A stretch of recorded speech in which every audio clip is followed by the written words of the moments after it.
Well, thank you very much. It's wonderful to have you here in Anaheim. I will not necessarily say that is why this is a record turnout for Mobility 21. It probably is the fine breakfast or the fact that we welcome 20 million visitors a year to this location and usually let them in the parking lot one car at a time. It's very nice to have Huell Hauser here. I was thinking, though, do you think, have you ever said his name, first name or last name? Don't they go together? So you have to say Huell Hauser, right? You can't just say Huell. You can't just say Hauser. And I have that thing. Sometimes names just stick together first and last, and I don't know why I mentioned that, other than the fact that later today you're going to be hearing from a longtime friend of mine who's the Deputy Secretary of Transportation, Joel Sabat. And I have never in my entire life, because I've known Joel for almost 20 years, I have never mentioned Joel Sabat's name without saying Joel Sabat, because those two names go good. Anyway, it's wonderful to have you here, and as you probably can tell by the early ramblings, I have been mayor far too long. I've been mayor of this fine city for 2,880 days, and as of this moment, I only have 40 days left. Now, that could be to some a biblical reference, and maybe to me it is, since it starts to rain tomorrow. But it's very nice that you're all here and that I can celebrate with you the wonderful opportunity of mobility in Southern California and the great work of Mobility 21. And I really do think this is a great time for us to celebrate. This is a tough economic situation. We all know it. But really the public infrastructure and the commitment of public agencies to bring infrastructure improvement at this time is truly being magnified. And all of you who have had a hand in moving transportation projects forward in Southern California should all be commended. During tough economic times when we don't know where all of those dollars are going to be, where we cut back our budgets, where we reconfigure the value of long-term financing projects, at the end of the day, our job is to deliver those projects. And I think in Southern California, we should all take great pride in delivering a tremendous amount of transportation improvement projects for our region. I have the pleasure of serving in a compatible office on the Orange County Transportation Authority, and I just have to focus a little bit of your attention there. Art Leahy wandered in late, so I'm not going to mention anything about Metro in LA, but he knows, and I want to let him know a little bit about the fine advancement of OCTA since he's left. We in Orange County looked at our half-cent sales tax when the voters passed the extension on the half-cent sales tax, and we realized that we don't want to wait around until we start collecting that money. And in fact, the money on this new advanced half-cent sales tax doesn't even come to the county until after April 1st.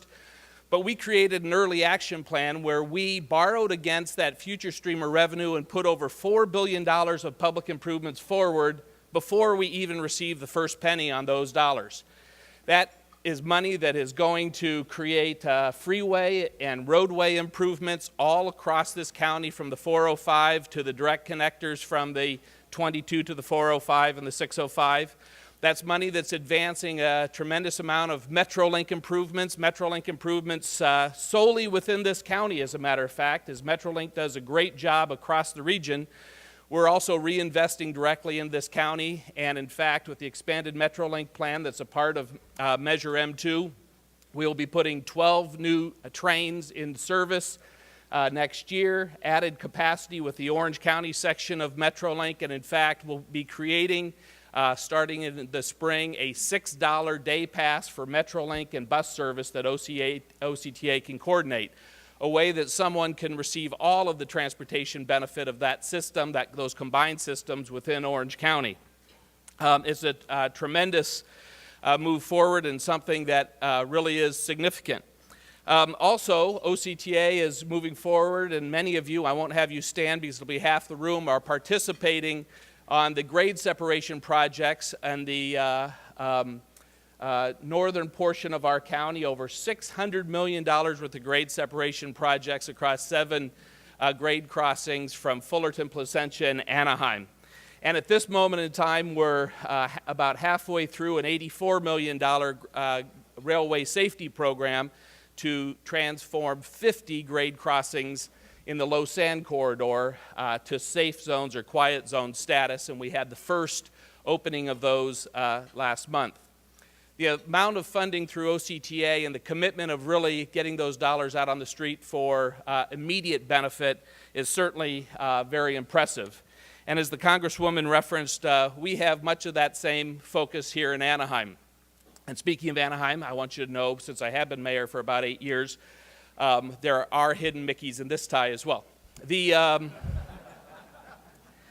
But we are very pleased to have finalized the environmental process on the Anaheim Regional Transportation Intermodal Center, which will be the single largest transportation hub in Orange County, if not somewhere in Southern California. And at that facility, which is fully funded, we're looking to break ground next year, create 3,500 jobs through that project, and to be able to really create an intermodal center within the county adjacent to the Honda Center and next to Angel Stadium.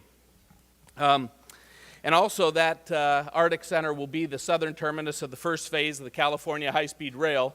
I know you'll be hearing from him later in the morning, but I really want you to know how fantastic it has been chairing the high-speed rail and bringing forward a leader that can really ensure that we can get this job done. This fellow down here is the CEO, the new CEO of the California high-speed rail, Roelof van Ark, and I hope you all get to know him because he's very committed, and I feel very confident that through his leadership we'll be able to move the high-speed rail program forward very quickly. Pardon the relationship there. But in fact, there's a lot happening with high-speed rail, and in the next 2 months, you'll see a tremendous amount occur. As you heard last week, we received another award to the California High-Speed Rail from the federal government out of fiscal year 2010 dollars. Out of the $2.5 billion available for the entire nation, nearly $1 billion was dedicated to California, with over $700 million going to complement the ERA funding for the California high-speed rail. Right now and next week, we will be having a final determination of the selection criteria for the 4 ERA-funded segments: Anaheim to LA, Bakersfield to Fresno, Fresno to Merced, and San Jose to San Francisco. Next week, we've had on the street a month. The selection criteria as to which segment we will start the California high-speed rail in. The Federal Railway Administration wants us to commit those funds to one of those segments, and the board is struggling through that process, and we will come to a point where we select the primary segment where we'll provide those fundings.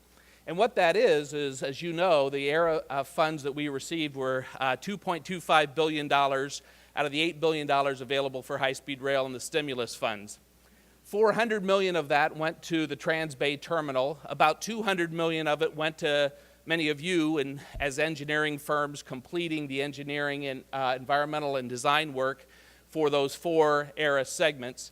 And the balance, about $1.65 billion, will be doubled through state bonds as we committed a 1-for-1 match. So the $3.3 billion will be designated primarily to one segment. The selection criteria will be voted on at the board meeting on November 4th.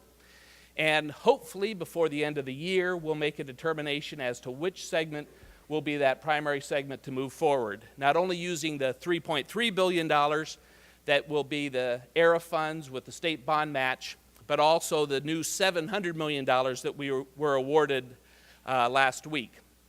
In other words, we will finalize the engineering and design work on all 4 of the ERA segments before the end of next year, and in fact be moving forward with construction in 2012 of the first segment of the California high-speed rail.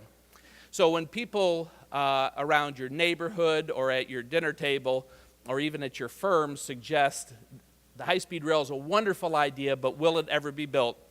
I'm here to tell you in 2012, a shovel will be in the ground and we will be building the California high-speed rail system as that first investment of a 800-mile system in California. That is around the corner and that will occur.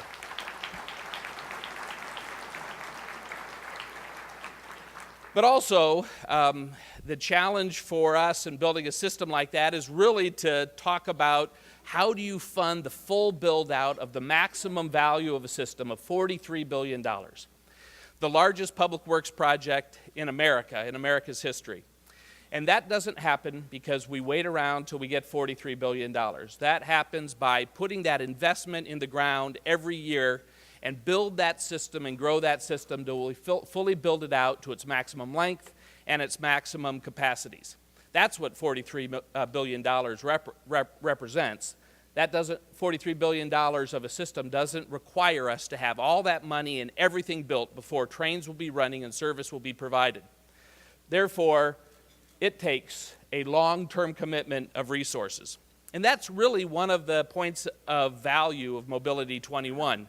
As our member of Congress stood here, and as Marty Primer was before you, and certainly Steve representing you as the president of this organization has suggested, there is so much power in a cohesive message from Southern California, or from California in general.